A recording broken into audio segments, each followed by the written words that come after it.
Ce que l'Allemagne a fait, il y a plus de 70 ans, suscite encore aujourd'hui l'horreur et une inquiétude incompréhensibles dans le monde entier. Bien qu'Adolf Hitler lui-même soit peut-être le principal responsable des atrocités commises par le Troisième Reich, certains des principaux officiers nazis ont également été en grande partie responsables des pires actes. Et si le sort d'Hitler est connu, celui des autres grands criminels nazis est encore largement inconnu aujourd'hui, même s'ils ont fait des choses tellement horribles qu'aucune punition au monde ne pourrait les compenser. Aujourd'hui, nous voulons te montrer ceux qu'il est advenu des architectes de l'Holocauste, des inventeurs de méthodes cruelles de meurtre et des pires nazis d'Allemagne à la fin de la guerre. Où sont-ils allés? Quelles punitions ont-ils subies? Et lesquels d'entre eux ont même vécu sans conséquence? Nous allons te montrer tout cela maintenant. Nous commençons notre vidéo avec Rudolf Höss. Rudolf Höss est un personnage clé de la sombre histoire de l'Holocauste.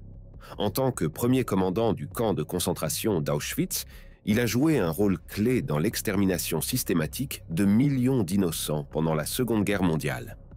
Höss était responsable de la création et de la mise en œuvre de diverses méthodes d'extermination de masse, notamment l'utilisation du gaz Zyklon dans les chambres à gaz. Sous sa supervision, environ 1 million de personnes ont été assassinées à Auschwitz. Mais qu'est-il arrivé à Höss, peut-être le plus grand tueur en série de l'histoire? Après la Seconde Guerre mondiale, Rudolf Höss a été arrêté et jugé lors des procès de Nuremberg. Lorsque Höss était au tribunal, il coopérait étonnamment avec les autorités et leur donnait tous les détails de les actions. Il entrait dans les moindres détails et confirmait toujours les accusations les plus graves par un « oui » retentissant. Der Führer hat die Endlösung der Judenfrage.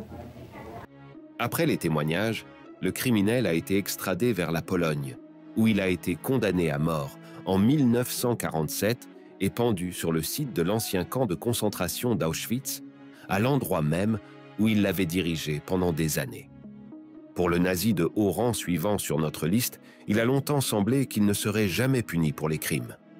Adolf Eichmann était responsable de la mise en œuvre de la soi-disant solution finale à la question juive sous le régime national-socialiste. En tant que chef du service central de sécurité du Reich, Eichmann était en grande partie responsable de l'organisation et de la coordination de l'Holocauste. Il a organisé la déportation de millions de Juifs de toute l'Europe vers des camps de concentration et d'extermination, ce qui lui a valu le surnom d'architecte de l'Holocauste.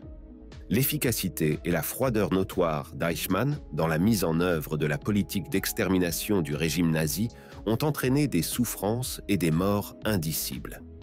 Après la fin de la Seconde Guerre mondiale, Eichmann a d'abord réussi à se cacher et à s'isoler.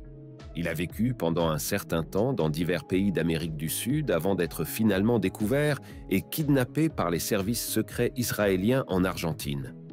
En 1961, il a été transféré en Israël, où il a été jugé. Au cours du procès, il a admis avoir participé à la déportation et au meurtre de millions de Juifs, mais a insisté sur le fait qu'il était innocent au sens juridique du terme. Cependant, le tribunal a eu une opinion différente et il a été pendu en Israël.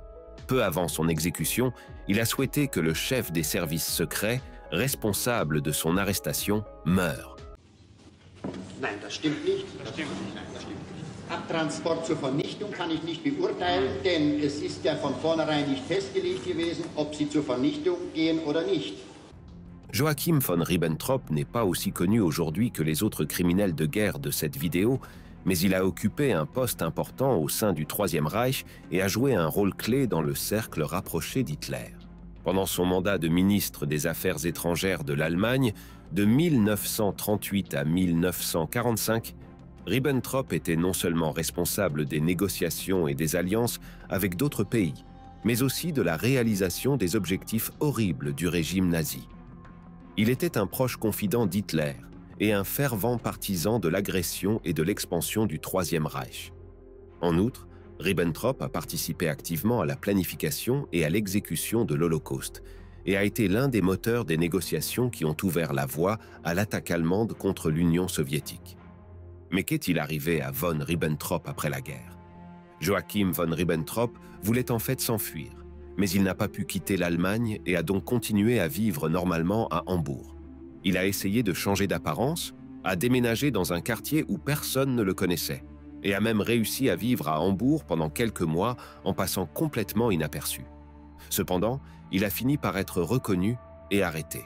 Finalement, il a également été inculpé lors des procès de Nuremberg comme l'un des principaux criminels de guerre. Contrairement à beaucoup d'autres, il n'a pas montré le moindre signe de remords pendant les 218 jours de son procès. À la fin, cependant, il a été reconnu coupable de crimes de guerre et de crimes contre l'humanité et est mort par pendaison en 1946. Rudolf Hess était également un membre haut placé du Troisième Reich. En tant que proche confident d'Adolf Hitler, il avait une grande influence sur les décisions politiques des nazis. Dès 1925, bien des années avant qu'il ne prenne le pouvoir, il travaillait comme secrétaire personnel d'Adolf Hitler. Plus tard, Rudolf Hess a joué un rôle clé dans la rédaction et la mise en œuvre de nombreuses lois et décrets antisémites. Il a notamment joué un rôle clé dans la planification et la mise en œuvre de la nuit du pogrom en novembre 1938. Il a également été arrêté après la Seconde Guerre mondiale et accusé d'être l'un des principaux criminels de guerre lors des procès de Nuremberg. Cependant, contrairement à beaucoup de collègues, il n'a pas été condamné à la peine de mort, mais seulement à la prison à vie. Il n'a pas accepté la sentence parce qu'il pensait que tous les événements étaient des affaires internes allemandes et que les décisions des procureurs ne le concernaient pas parce qu'ils étaient étrangers. Il n'avait aucun regret et a décrit Adolf Hitler devant le tribunal comme le plus grand enfant que sa nation ait produit dans son histoire millénaire. En 1947, Rudolf Hess a commencé à purger sa peine à la prison de Spandau à Berlin, où il craignait constamment d'être tué en secret. Cette paranoïa l'a accompagné pendant longtemps, mais les inquiétudes étaient infondées car personne ne l'a tué en prison. Cependant, en 1987, alors que le criminel de guerre avait 93 ans et qu'il était en prison depuis plus de 40 ans, il a été retrouvé pendu dans sa cellule. Aujourd'hui encore, cependant, beaucoup doutent que Rudolf Hess lui-même soit responsable de sa mort, car sa santé était déjà si mauvaise à l'époque qu'il aurait été incapable d'effectuer les gestes nécessaires pour se pendre. La personne suivante sur notre liste est l'un des principaux responsables de l'Holocauste. Heinrich Himmler n'était pas seulement un commandant SS pendant la Seconde Guerre mondiale, mais aussi le chef de la police allemande et le ministre de l'Intérieur. Dans les fonctions, il a coordonné les horreurs de l'Holocauste, développant des camps de concentration, des camps d'extermination et des troupes pour assassiner des millions de personnes. Après la guerre, il était également déterminé à éviter un procès, ce qu'il a réussi à faire. Il s'est d'abord caché, mais a été capturé assez rapidement par les Britanniques. Il était censé être l'un des principaux accusés dans les procès à venir, mais Himmler voulait à tout prix éviter cette humiliation et a décidé de prendre une mesure radicale. Peu après son arrestation, il a croqué une capsule de cyanure et est mort peu avant sa première audience. Soit dit en passant, les principaux officiers nazis exécutés après la guerre ont été les seules personnes à recevoir la peine de mort dans l'Allemagne d'après-guerre. Lorsque la République fédérale d'Allemagne a été fondée, il a été décidé qu'il n'y aurait plus jamais de peine de mort. Et c'est précisément à cause de ceux qui s'étaient passés dans le Troisième Reich. C'était notre vidéo d'aujourd'hui. Like-la si tu l'as trouvée intéressante et abonne-toi à notre chaîne. À la prochaine!